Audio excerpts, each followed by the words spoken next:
Hola, ¿qué tal? Mi nombre es Luis Arroyo, soy estudiante de Psicología de la Universidad de Yacumbú y el día de hoy les vengo a hablar sobre la personalidad.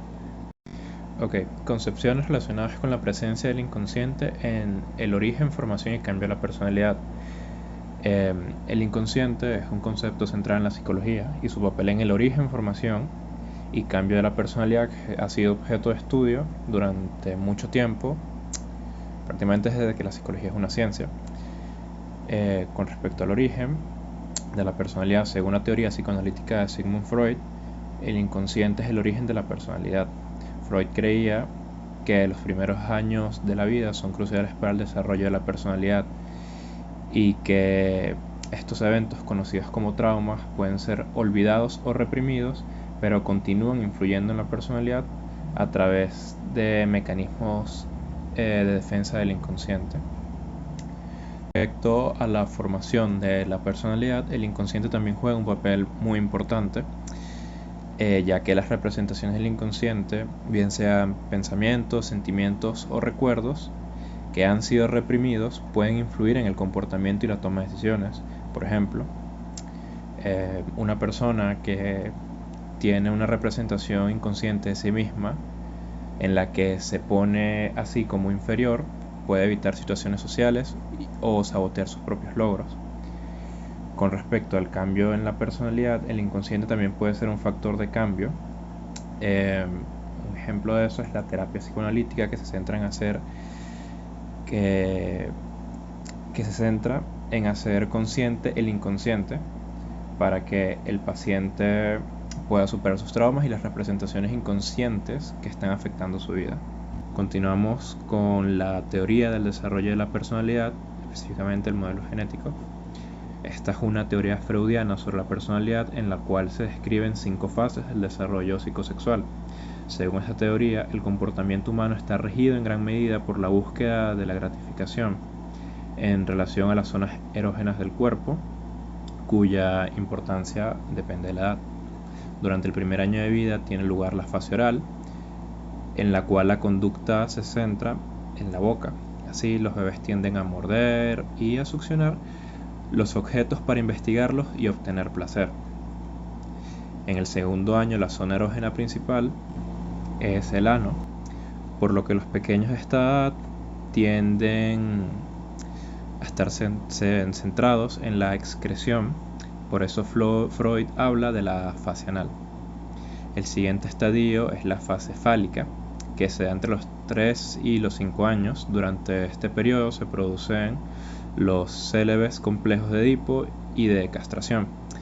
Entre los 6 años y la pubertad, la libido se reprime y se prioriza eh, el aprendizaje y el desarrollo cognitivo, que es la fase de latencia.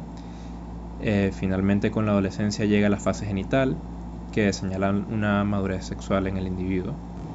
Ahora, con respecto a la concepción de la personalidad, podemos decir que la personalidad es un constructo muy complejo que ha sido definido de muchas maneras a lo largo de la historia. En general, la personalidad se puede entender como el conjunto de características y patrones de comportamiento que son relativamente estables a lo largo del tiempo y que distinguen a un individuo de los demás. Eh, a lo largo de la historia, eh, como dije antes, se han tenido diferentes concepciones sobre qué es la personalidad y algunas de las principales son la concepción disposicional, cognitiva y sociocultural. La disposicional sostiene que la personalidad es un conjunto de rasgos o disposiciones que perduran a lo largo del tiempo y que estos rasgos influyen en el pensamiento, comportamiento y las emociones. La concepción cognitiva nos habla de que la personalidad es un sistema de creencias, actitudes y valores que guían el pensamiento y comportamiento. Y por último, la concepción sociocultural nos dice que la personalidad es un producto de la interacción entre los factores biológicos y psicológicos eh, que rodean al individuo. El desarrollo psicosexual, según Freud, eh, es una teoría de la personalidad que sostiene que la personalidad se desarrolla a través de una serie de etapas psicosexuales, la cual está asociada a una zona erógena del cuerpo. Según Freud, la libido o energía sexual es la fuerza impulsora al desarrollo de la personalidad. La libido se centra en una zona erógena del cuerpo, distinta en cada etapa, y la satisfacción de la libido en cada etapa es necesaria para un desarrollo saludable, según esta teoría. Estas 5 etapas son la temporal, etapa anal, etapa fálica y la de latencia, y por último la etapa genital, las cuales ya desarrollamos anteriormente. Freud dice que un desarrollo exitoso de cada etapa depende de la satisfacción adecuada de la libido. Si la libido no se satisface de manera adecuada en una etapa, puede dar lugar a problemas de personalidad en la vida adulta. Durante la etapa fálica, este desarrollo psicosexual, se puede producir lo que se conoce como el complejo de Edipo. El complejo de Edipo es un concepto psicoanalítico que describe el conjunto de emociones y sentimientos infantiles caracterizados por deseos amorosos y hostiles hacia los progenitores. Durante esta etapa el niño desarrolla un interés sexual por el progenitor del sexo opuesto, que suele ser la madre. Al mismo tiempo, el niño siente celos y rivalidad hacia el progenitor del mismo sexo, que suele ser el padre. El complejo de Edipo se resuelve normalmente a través de un proceso de identificación con el progenitor del mismo sexo. El niño aprende a identificarse con las características del comportamiento de su progenitor, permitiéndole desarrollar una identidad sexual sana. Cuando hablamos del carácter de las etapas de Freud en el desarrollo psicosexual, nos referimos a los rasgos de la personalidad que se desarrollan durante este proceso, ya que según Freud, cada una de estas etapas corresponde a ciertos rasgos del individuo. Por ejemplo, en la etapa oral se desarrolla la dependencia, la manipulación y la agresión.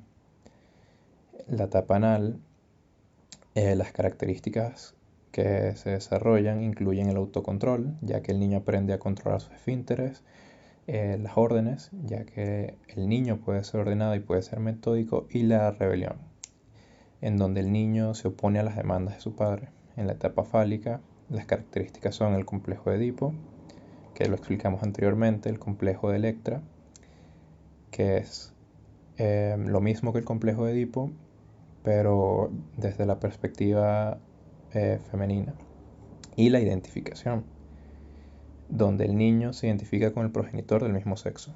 Durante la etapa de latencia se desarrolla la asociación, ya que el niño socializa con compañeros y forma amistades, al igual que se desarrolla la identidad, donde en esta etapa el niño comienza a desarrollar una identidad propia. Por último, en la etapa genital,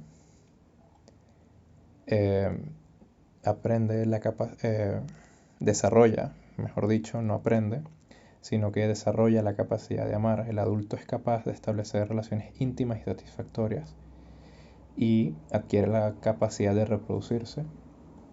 Es importante tener en cuenta que las etapas de Freud son un modelo teórico y que no todos los niños experimentan las etapas de la misma manera, además de que los factores genéticos y culturales pueden jugar un papel importante en el desarrollo del carácter. Continuamos con los métodos más utilizados en la terapia psicoanalista, que son la asociación libre, la catarsis, el análisis del sueño y la hipnosis. En la asociación libre, el paciente se compromete a decir todo lo que se le venga a la mente sin censura ni juicio, y el terapeuta está entrenado para escuchar dichos pensamientos, sentimientos y asociaciones del sujeto y ayudarle a comprender su significado. La asociación libre se utiliza para acceder al inconsciente, que Freud creía que albergaba recuerdos, pensamientos y emociones reprimidos. La catarsis es un proceso de liberación de emociones reprimidas a través de la expresión. En la terapia psicoanalítica, la catarsis se logra a través de la conversación, la escritura, el arte o la música. Esta puede ser un proceso poderoso que ayuda al paciente a liberarse de la tensión o estrés que está sintiendo en ese momento. También puede ayudar al paciente a procesar emociones difíciles y a desarrollar nuevas formas de afrontarla.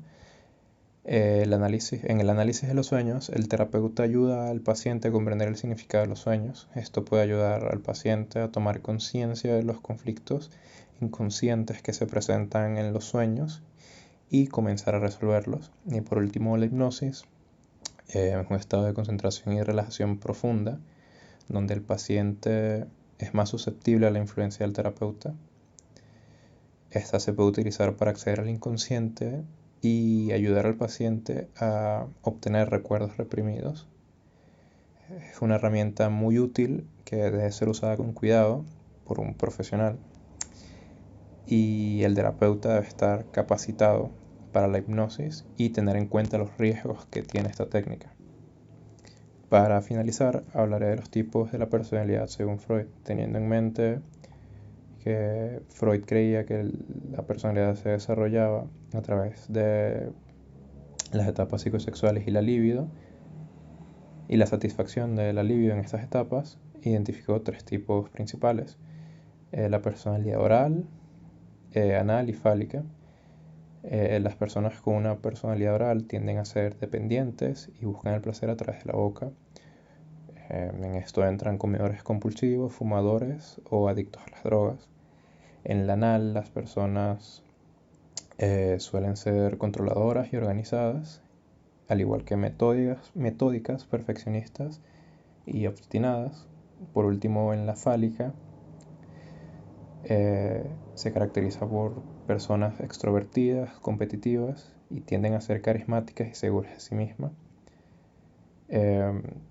Además de estos tres principales, existen otros tres también desarrollados por Freud, que son la personalidad racional, emocional y pasiva.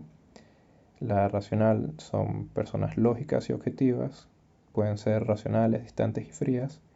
La personalidad emocional se caracteriza por personas que son expresivas y sensibles, que tienden a ser sentimentales, dramáticas e histéricas. Y las pasivas, y en la personalidad pasiva, las personas son sumisas y complacientes y tienden a ser tímidas, dependientes y codependientes. Con esto cierro mi exposición. Muchísimas gracias y hasta luego.